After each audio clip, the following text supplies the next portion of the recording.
салом бинандагони гиромӣ, имрӯз чоршанбе 15 ноябр аст ва шумо нашинави барномаи хабарию таҳлили ахбори озодиро мебинед ки бо ҷамъи ҳамкоронам дар Прага ва Тоҷикистон омода шудааст.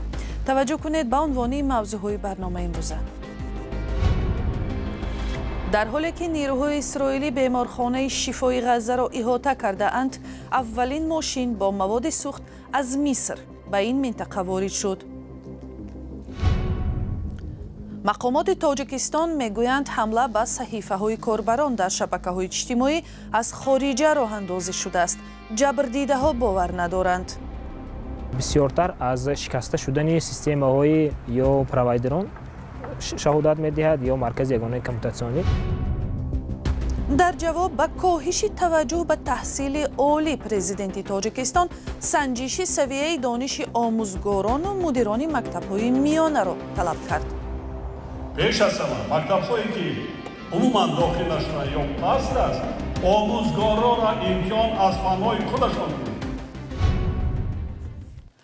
нирӯҳои исроилӣ субҳи чоршанбе, яъне имрӯз вориди касалхонаи шифои Ғазза шуданд, то ки ба гуфтаашон дар нақбҳои зеризаминӣ он фармондеҳии гурӯҳи Ҳамосро нобуд кунанд. созмони милали муттаҳид ва салиби сурх аз ин таҳаввулот нигаронӣ намуда аз нирӯҳои исроилӣ тақозо намуданд ки ҳазорҳо бемори дохили ин шифохона ва дигар афроди мулкиро ҳимоят кунанд. имрӯз инчунин аввалин мошине бо маводи сӯхт сарҳади Мисрро убур карда вориди навори Ғазза шудааст.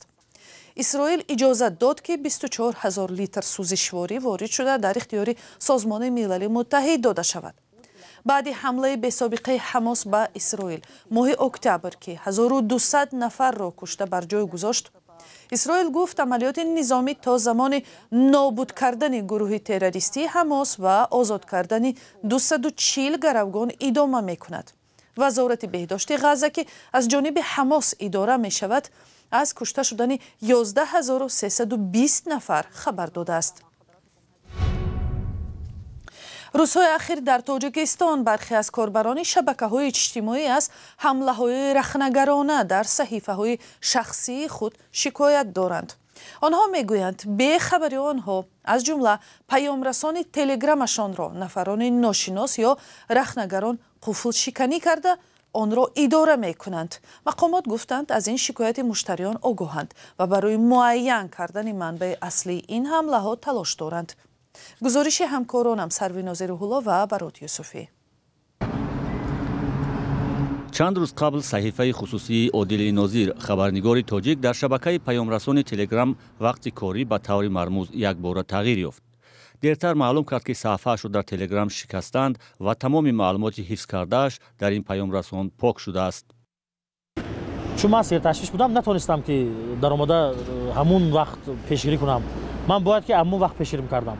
лекин вай нашуд. ман шаб баъде ки хона рафтам, баъд машғул шудам, аллакай пурра тамоми контактҳои ман пок шуда буд, тоза шуда буд.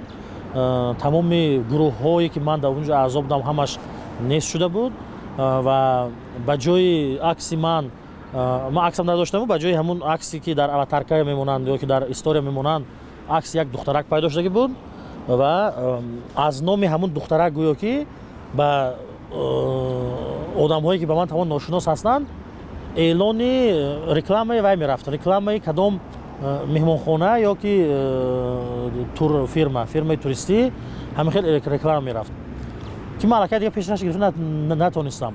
одил баъдан саҳифаашро барқарор кард, аммо дигар ҳамаи маълумоти ҳифз кардааш пок шуда буд. ҳамин гуна як ҳафтаи ахир чанд нафар шикоят карданд ки саҳифаи хусусияшонро дар паёмрасонҳои Телеграм ва WhatsApp шикастанд ва ҳатто аз тариқи рақами телефонашон бо номи шахси номаълум саҳифа кушоданд. ҳатто мутахассисони фанновариҳои навин мегӯянд худашон бехабар монданд ки ба паёмрасонашон ҳамла шудааст. вақте ки мо дар ягон паёмрасонаҳо месенҷерҳо сабти ном мешавем, смс мебиёд барои фаъол гардондани ҳамон аккаунт.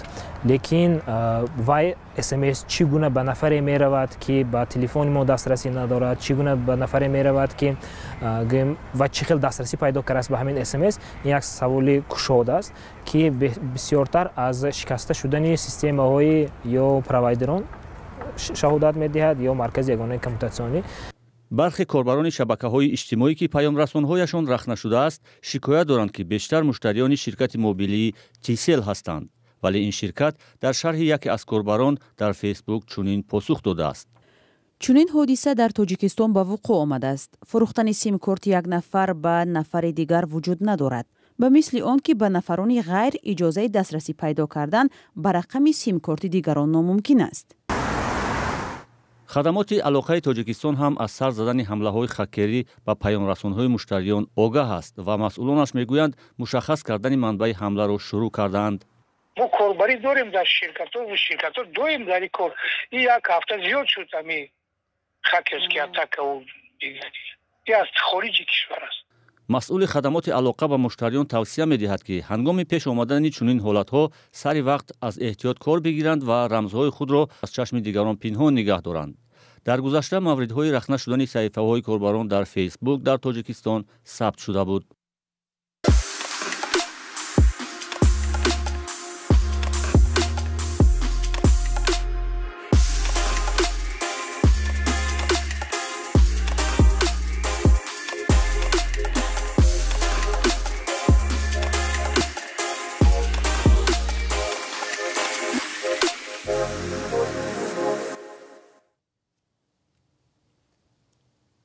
گریگوری لوجرفو معاون اولی هماهنگساز بیوروی مبارزه با تروریسم در وزارت کارهای خارجه آمریکا میگوید کشورش با تاجیکستان در مبارزه با تروریسم و تامین امنیت در مرز با افغانستان مساعدت میکند. لوجرفو در یک صحبت اختصاصی با خبرنگاران رادیوی آزادی در دوشنبه گفت گروه انصارالله را برای تاجیکستان خطری واقعی میحسابد. پایان هفته گذشته در دوشنبه همکارانم مولا رجب یوسفی و برات یوسفی با گریگوری لوجرفو صحبتی انجام دادند و نخست خواستند برنامه سفرش را به تاجیکستان شرح دهد. تشکر مولا رجب. من بسیار خوشحالم که در اینجا در شهر دوست داشتنی دوشنبه هستم. این اولین سفر من به تاجیکستان است و امیدوارم که باز به اینجا می آیم. من با هیئتی از امریکا در اینجا هستم تا با مقامات تاجیکستان صحبت کنم و این را بررسی کنیم که چگونه می توانیم در بخش امنیت همکاری های ثمرناک داشته باشیم. در واخور با مقامات تاجیکستان آنها از کدام نگرانی های خود در موضوع تروریسم به شما گفتند؟ در هفته واخوری امروز با نمایندگان تاجیکستان ما درباره خطرهای تروریسم و دیگر خطرهایی که هم به ایالات متحده آمریکا و هم به تاجیکستان تهدید می‌کند صحبت کردیم.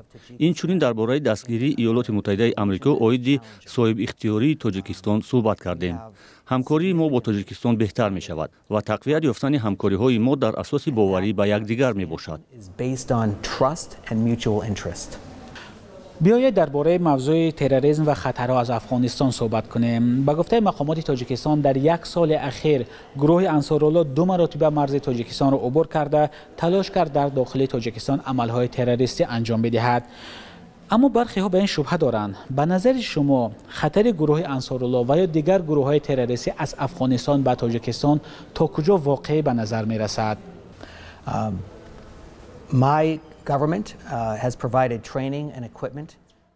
حکومت امریکا و تاجیکستان در بخش مبارزه با تروریسم با آموزش دادن نظامیان و پیشنهاد نمودن تجهیزات به تاجیکستان کمک می‌رساند. حکومت ایالات متحده آمریکا گروه انصارالله را برای امنیت تاجیکستان و اینچنین به شهروندان ایالات متحده در تاجیکستان خطری واقعی می‌حسابد.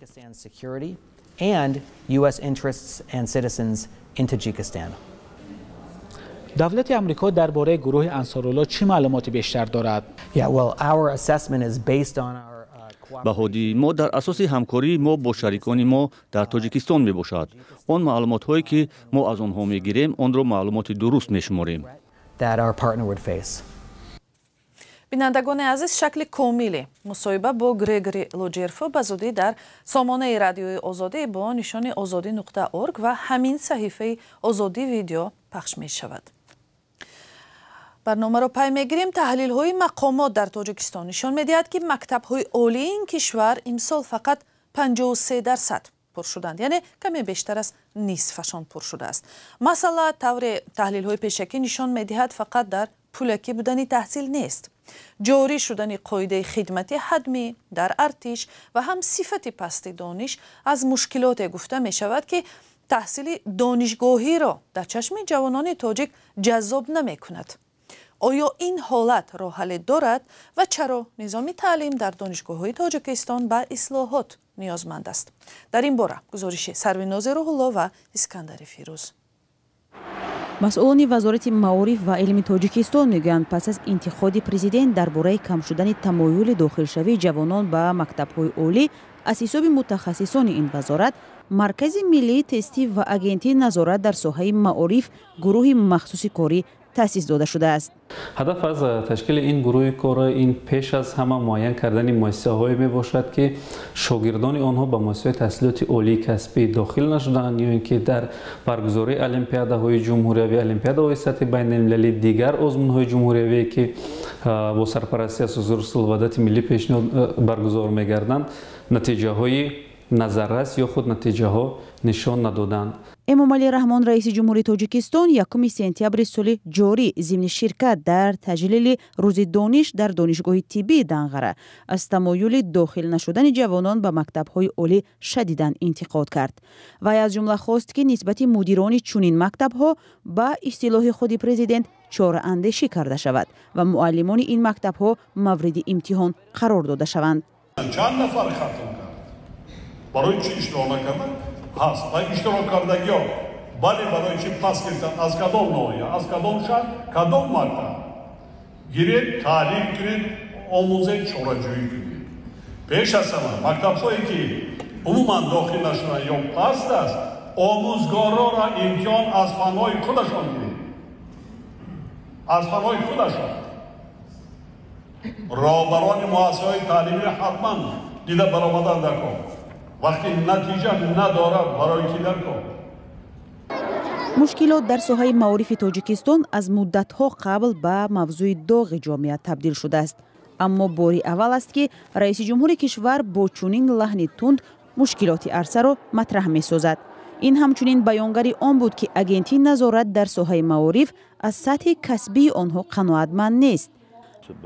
اما محمد صادق عبدالرزاقов آموزگار سابقه‌دار ریاضیات و در گذشته مدیر یکی از مکتب‌های شهر دوشنبه با نظرداشت کمبود معلمان در مکتب‌های کشور مخالف مجازات استادان مکتب‌ها میباشد. با گفته وی بدون چنین چاره‌اندیشی‌ها نیز عرصه معارف کشور با کمبود شدید آموزگاران روبرو میباشد. از کار گرفتن راهبر مکتب و مؤسسه کار خوب نمی‌کند، برعکس با کار عقب می‌رود. یک دیمشین که کادر مانند که اکتوبر صاحب تجربه باشه، مکتب شناس باشه. حاضر همین جوان ها گفتم مانده شدن، این جوان ها حالی تیار نیستن به این چیز. با گفته صاحب نظران مشکلات در ساحه معارف تاجیکستان فاجعه بار دانسته می شود. عبدالرحمن قربانوف کارشناس مرکز تحقیقات استراتژی نزد پرزیدنت تاجیکستان با این نظر است که قاعده های نو خدمت در ارتش تاجیکستان این مشکل را عمیق‌تر ساخته است. هرچند به گفته خود جناب قربانوف موضوع کمبود داخل شونده ها به مکتب های عالی کشور آغاز مشکلات در ساحه معارف می باشد. این مسئله است که اخیر ندارد. این مسئله زیاد دوام می‌کند. چون پروبلمش بسیاره.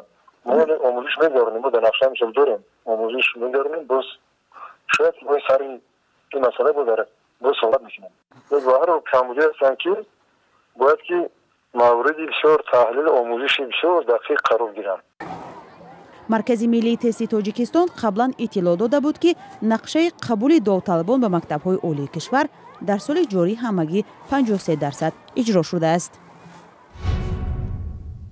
و حالا یک خبر دیگری روز شرکت IRS مسئول نگاهبینی راه دوشنبه خوجند چنوق خبر داد که بعد صدمه یک ماشین حامل گاز حرکت نقلیات را در این راه موقتا منع کرده است.